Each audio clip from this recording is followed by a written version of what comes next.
my channel. And for those who didn't know me, my name is Camille Okinaria and I am 16 years old. And today I'll be talking about my journey in English and how I learned English and why did I learn English, like the story behind it. So without further ado, let's get this started. So when I started to learn English, I was in grade 5 back then, and it was not even my goal that time. I was not that serious about it, and it was my English teacher during grade 5 who encouraged us to read dictionary. So I was just like, okay, let's give it a try. However, I don't have high hope that I will make it into reality. I don't have high hope that I will make it happen, like learning a language would be possible for me.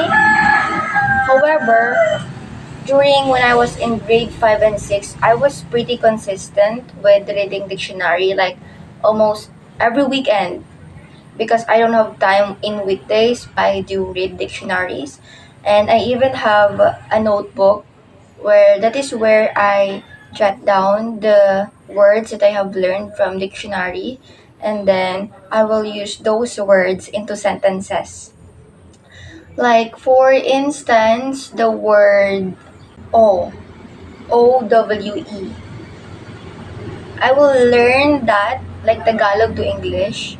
I will learn the word O and I will use that sentence. Like for instance, I owe you a favor. Things like that. And this is the dictionary that I have used back then. And as you can see, there's an example sentences here, like how they use the word. For instance, the word aisle, pasilyo.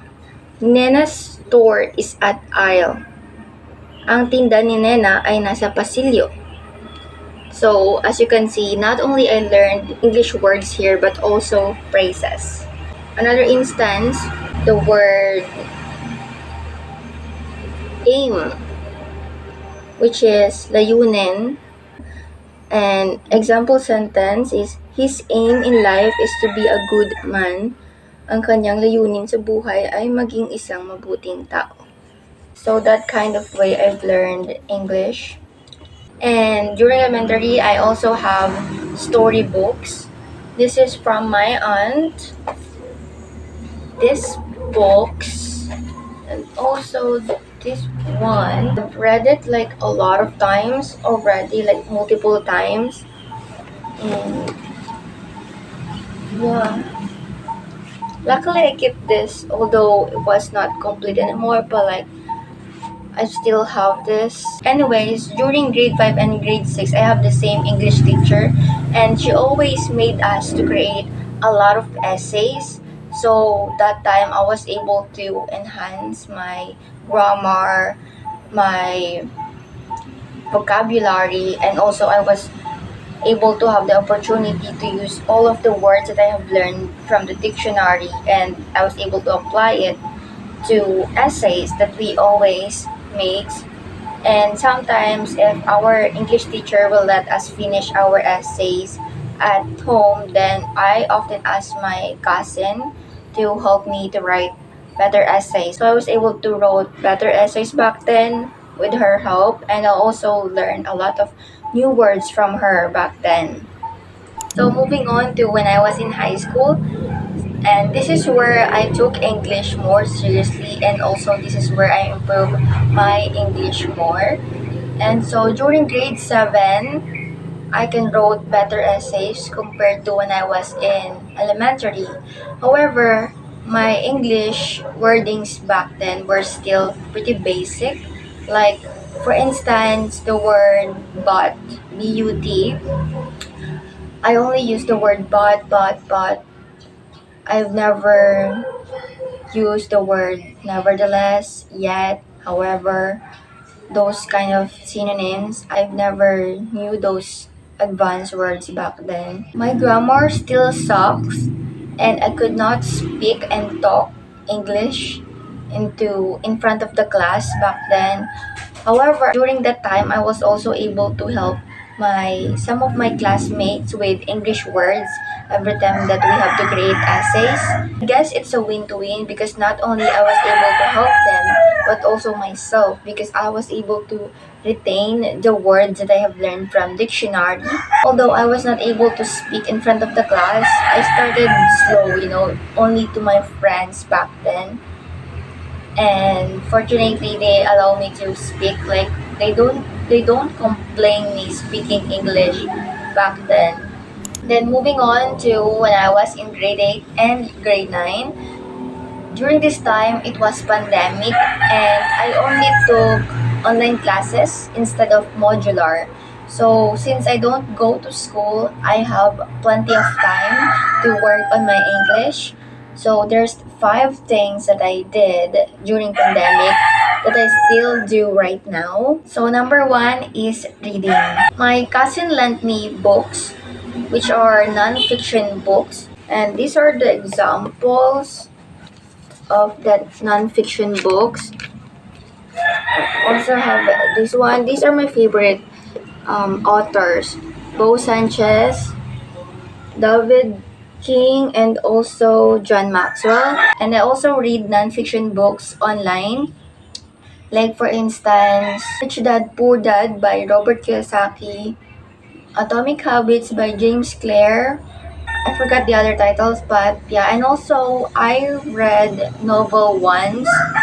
It ends with us, and although it was a great story, however, that was the first, and also that's going to be the last for now because I stopped reading novel because I realized that I am not old enough to read that kind of stuff, and it's just too much for me to handle that kind of novel and genre. That's why I keep reading nonfiction books back then.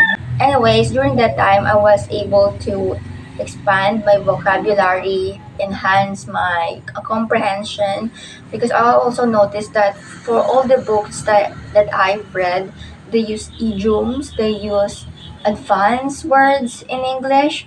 That's why, like that time, what I did is that if there's something that I don't understand, I will take notes on that, and then later on I will find it in the dictionary, or sometimes I will find it and search it in the dictionary right away. Number 2 is writing.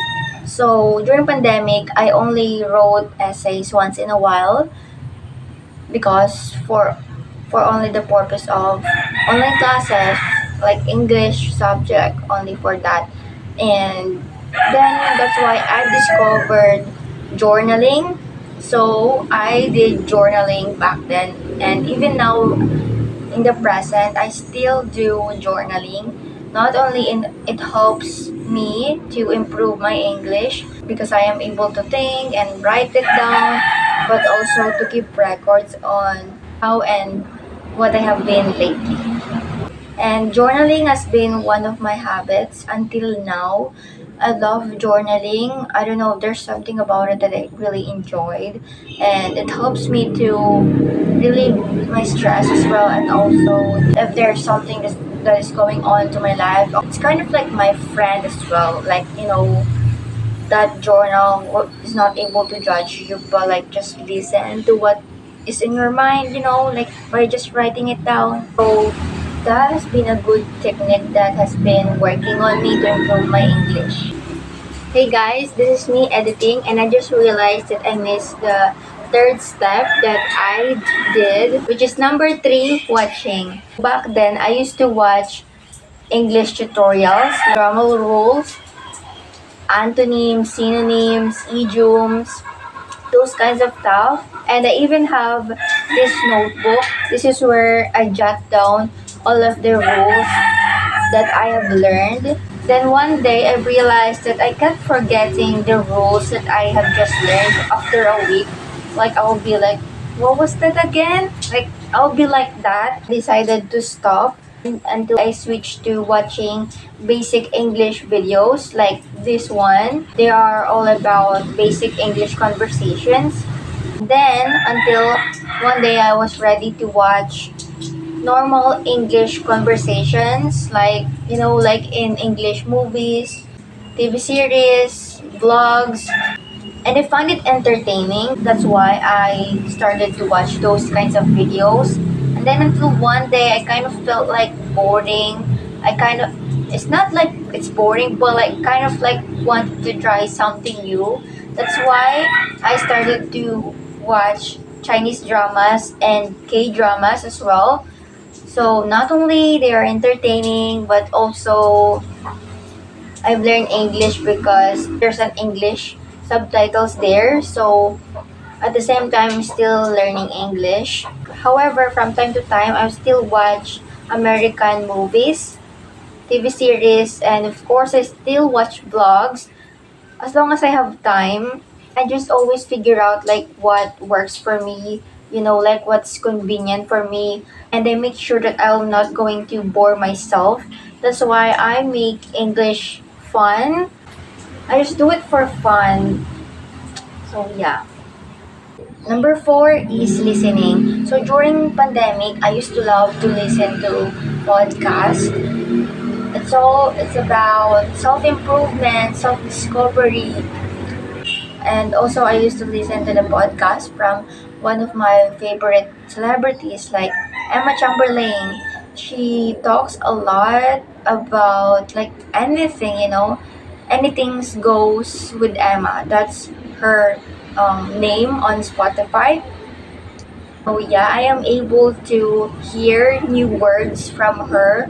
And number five is speaking. This is actually my favorite technique to learn English, and I believe that this is the most important step.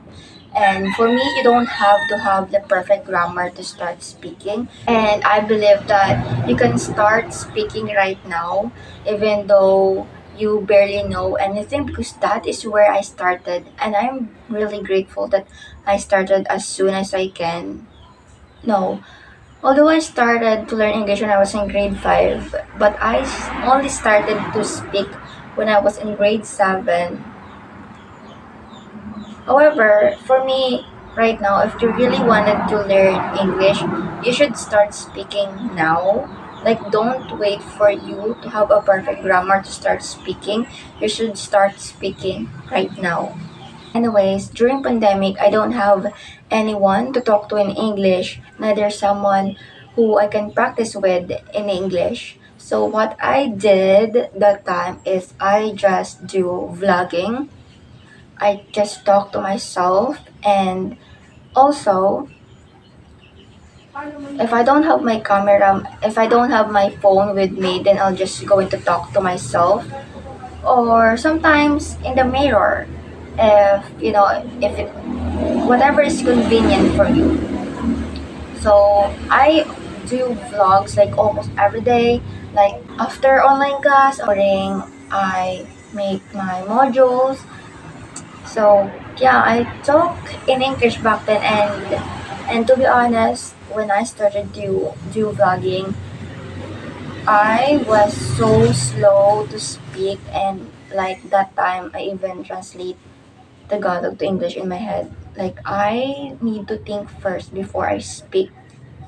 But slowly and gradually I was able to speak in English, like even though not yet fluent, but like I don't have to think before I speak, you know. So over time I was able to speak English. For the record, I did vlogging during quarantine just to practice my English. But like right now I do vlogging, but like I will upload it, right? But like back then I do vlogging just to practice my English.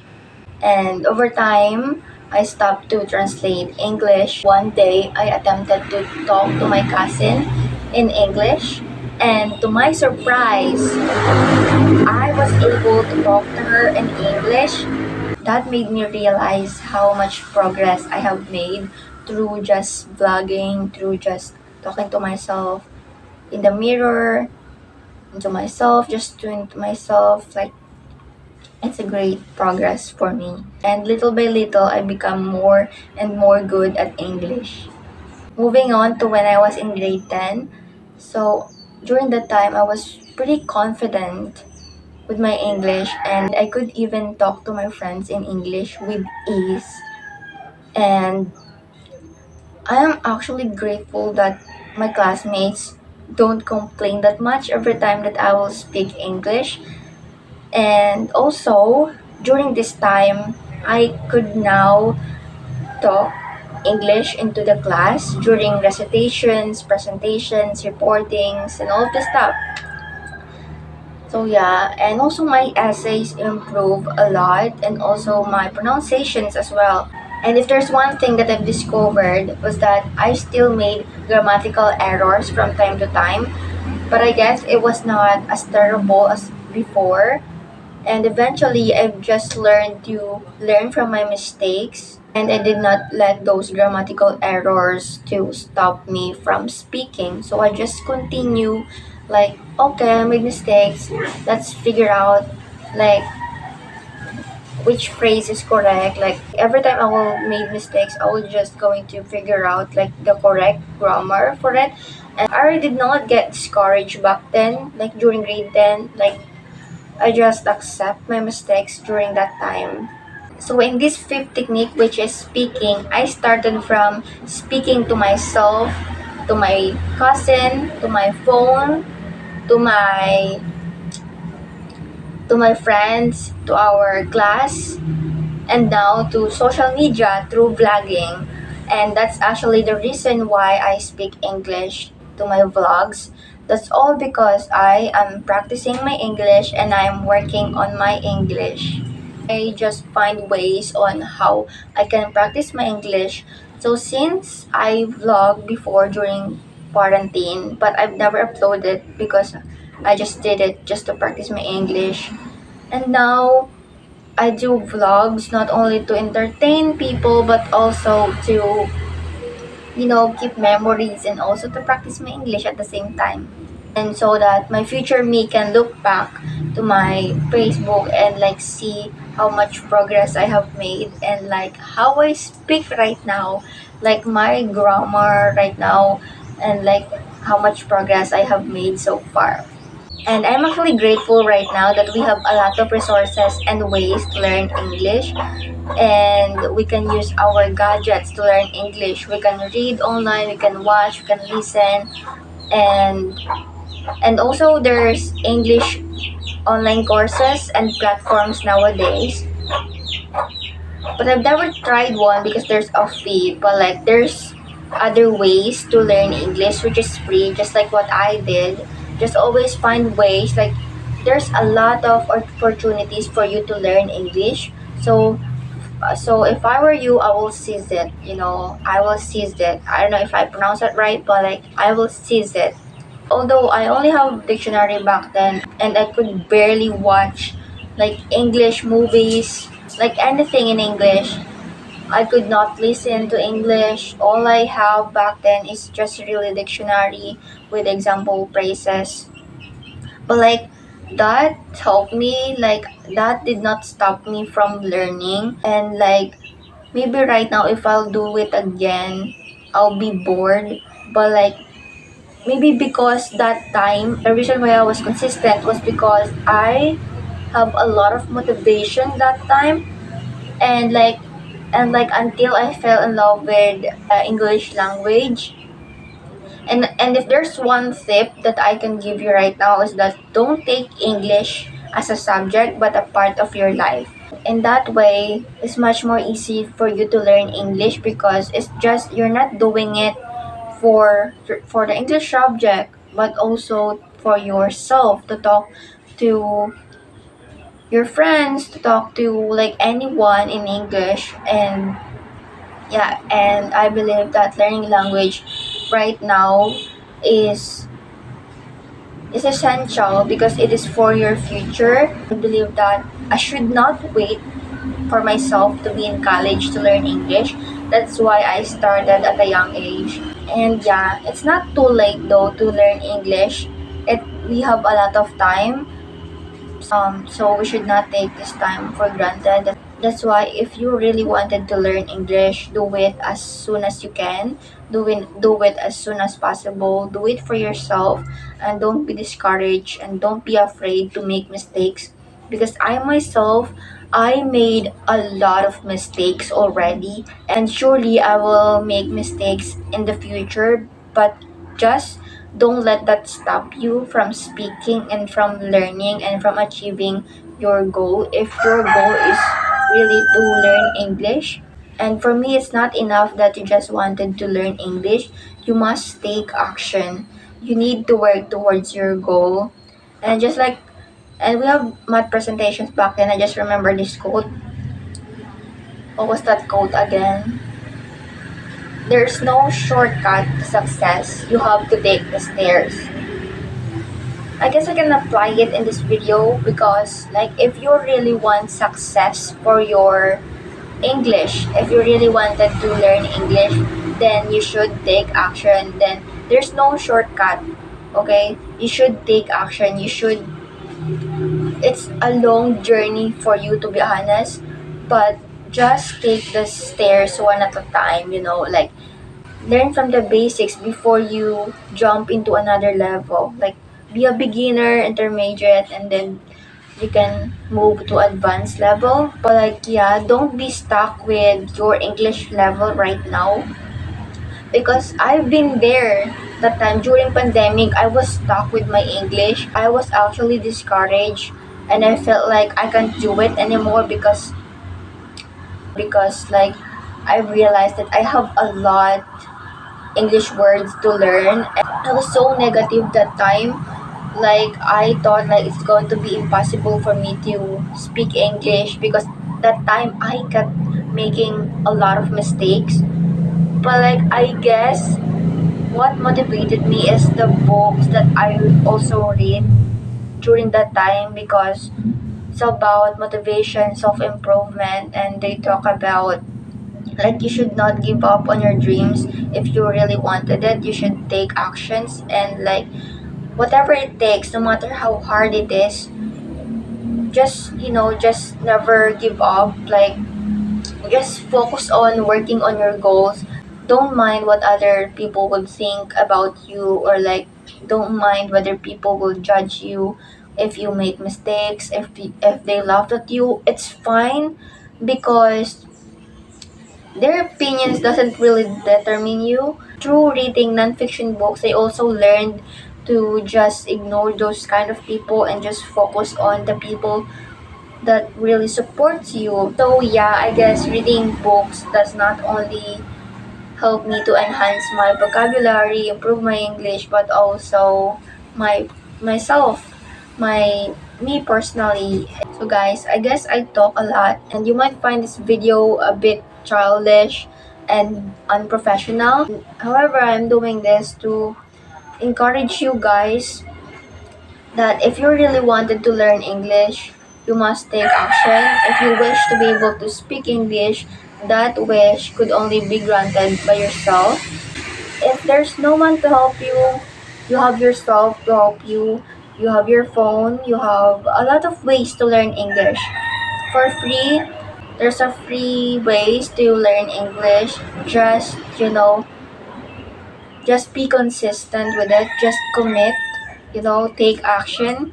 That's really crucial for you to be able to achieve your goal, which is to be able to speak English. Again, be confident, don't be discouraged, don't be pressured, and don't be afraid to make mistakes. And to be honest, right now, I still don't know every single words in English. I don't know all of the English words, and I'm still working on that right now. I'm still on my journey to English, but I've created this video right now to encourage you guys to start learning English right now. You know, I may not be able to motivate you guys. I may not be able to help you with your English, because if there's one person that could really help you, that is yourself. And I hope you find this video motivating. I hope you find this video helpful and will also help you to learn English. So again, there's a 5 ways to learn English. I mean, as for me, this works for me. So which is reading, writing, watching, listening, and speaking. And I hope that this video will give you courage to start learning right now. And although you might really find this video unprofessional, childish, silly, but like I'm just here to share my story with you guys. And if you made this far, thank you for watching. I hope you success and never give up on your dreams, okay? Like whatever goal you have right now, work towards it. Nothing is impossible. Just be consistent. Whatever it is possible. So thank you for watching.